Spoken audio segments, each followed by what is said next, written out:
et messieurs, balandi à Vision Plus TV.com, Congolais na bato mosusu ya libanda ya mboka na biso Borolanda biso na Vision Plus TV.com.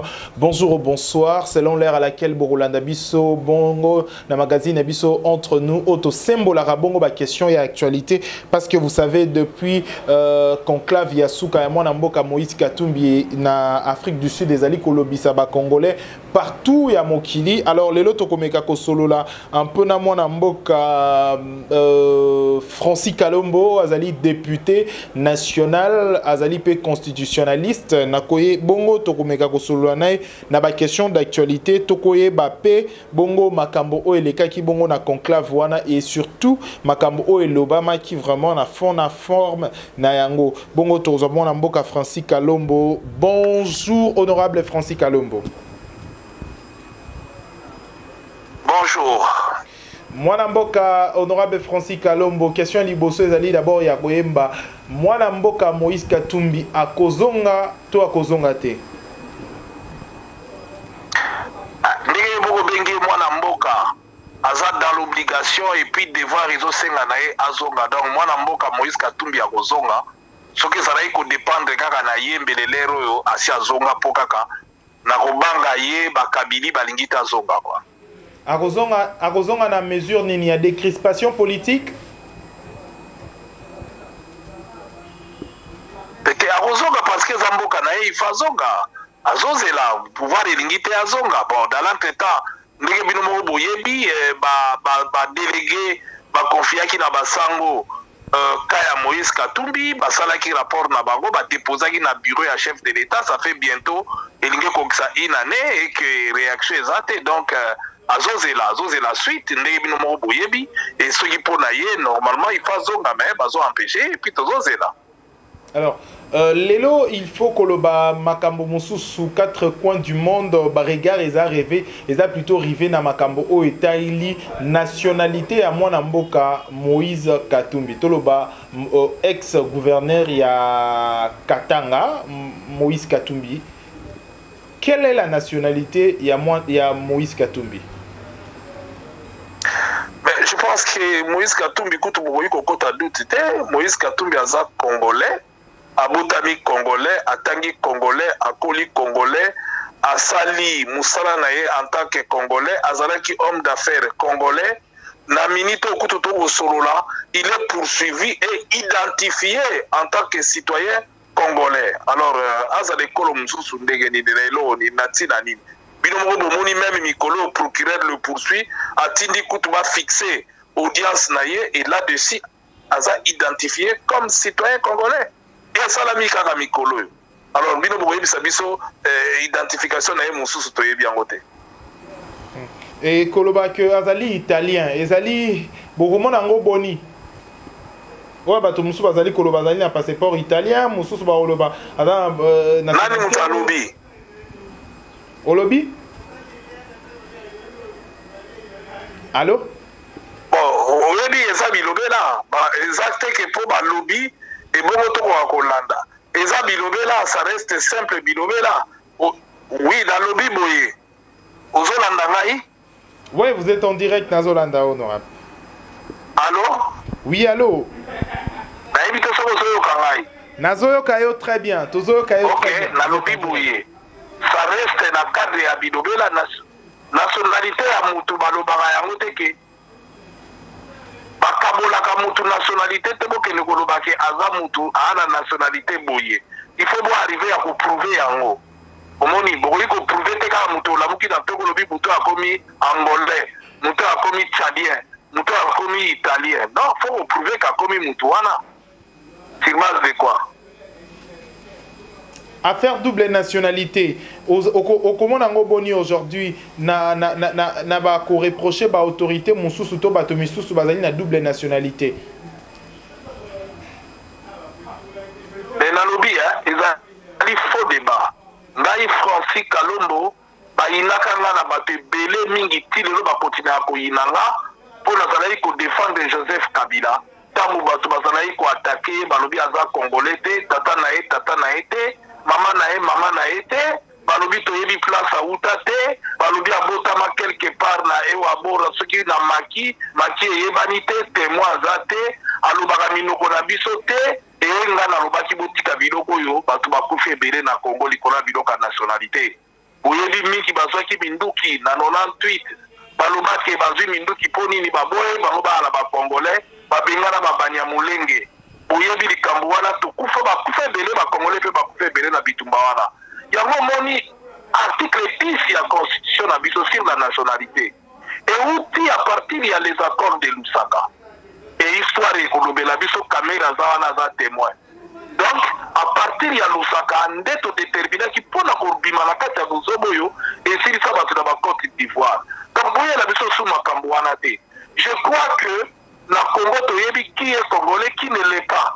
na bato bayelaka biso nga na défendant Joseph Kabila voire même ministre Muke Nazawa nazalaki gouverneur à Katanga ntango balongola ye asala interview alobi ke ye batiaka ye gouverneur ayaki neti kado ayaki na mission pour créer identité ya Kabila ye mutu apesa ye identité na kombo kuti ya Kabange ye mutu apesa ye bango na bamuyeji yango wana banoma ye eke Kabila kuta change même na signature na ye mais naleka na télévision mpona koloba na ye lokuta ki chômage mutu ezosala ye donc awa banoma ye sikoyo azongela na télévision mpe soka kozongela makambo oyo alobaka ozomona ndenge mokili oyo bato banga mutu na defanda Kabila na kosepela jamais lelo tozongela babuzoba wana oyo esalaki na bakongole ebele bakufa nango nazokamwa okomi kobimisaka bamakambo mais toloba nano parce que bato mingi bakomi koloba o Jeune Afrique ekomi mais Jeune Afrique wana kaka yango moko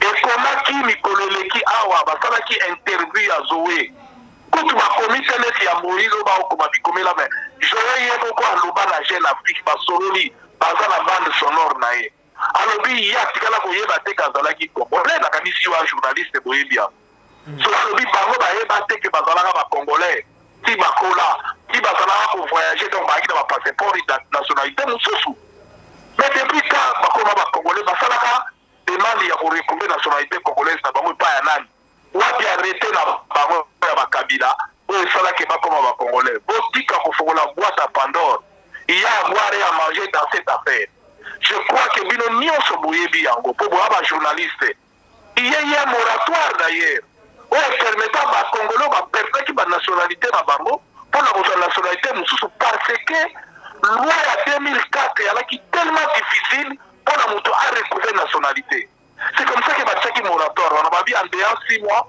bato oyo baa na banationalité mosusu barenonce basengi kaka borenonce après bosarole bozongi bacongolais bobandi bisala yango moni bato ebele presque nyonso oyo bazalaki na banationalité bazongisa batikala bacongolais basala démarche mosusu te à part démarche ya korenonce po bakomi bilobele ekomi lelo oyo boye te Moïse Katumbi aza congolais, né congolais d'origine, abotami na Congo et l'avantage que nous avons aujourd'hui, mukanda ya procureur bino moko bomoni yango na tindeli même bino.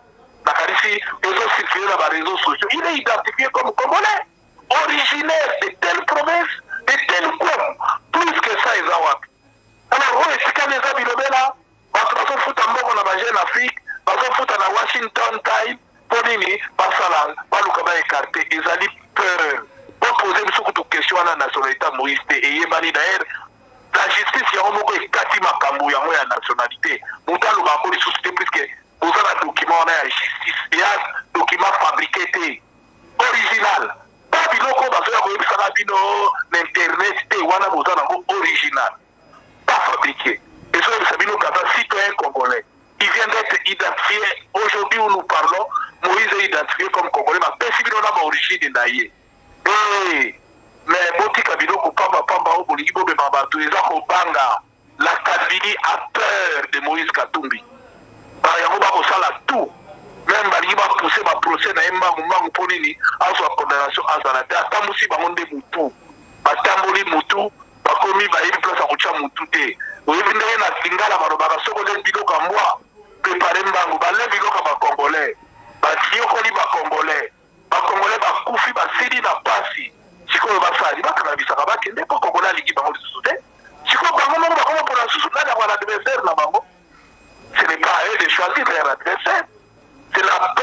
ya Moïse Katumbi Mtezolo Bisabango. Lambert Mende alobaki na biso, le créateur ne peut pas avoir peur de sa créature. Et tout le monde a l'élo. Voilà, le créateur maintenant a peur de sa créature. Parce qu'à mon histoire de sa créature, on va l'équier. L'équier. Moïse a la bilan. Pas un programme, pas un dauphin à Bango, peut que pour enclencher. Parce que la mission de Pamba, Bazobe, ça va. D'ailleurs, Bazobe, Sambo, Congo, Pamba. On est bato mata de kola bato basesa bato bana ba hôpital bazangi mbongo osoba ba aspirine na ba kisi ba soda ba blessé de guerre bazangi na mbongo ko se faire soigner on est ba bebisa on a ba journal pamba pour na ko attaquer dans Moïse Katumbi. Alors, mon mboka Francis Kalombo, question Moussou ezali ya bato kotuna o batuni bisope totuna yo, c'est pas parce que hier ceux qui ont défendu qui bato Moussou en termes de makambo o Italie nationalité, lelo c'est pas seulement procédure wana moko les sous ko défendre et sous makambo o peut-être quelques personnes bazali ko mettre en cause. Et la défendant bato berete, la défendant de Joseph Kabila. Faut que je mieux placé, fier et digne de le dire. J'ai souffert. Il a pour Joseph Kabila, à sa Congolais. Je regrette que la Kabylie puisse mettre comme Sambonga Congolais pour faire la publicité au coup contre Moïse Katumbi. Moïse est Congolais. Les Congolais grandis, attendent, et puis Moïse parle d'un langue parmi les 4 langues nationales à l'Obarami Balé. Et parmi les dialectes, il y a 3 dialectes en Bokanabiso.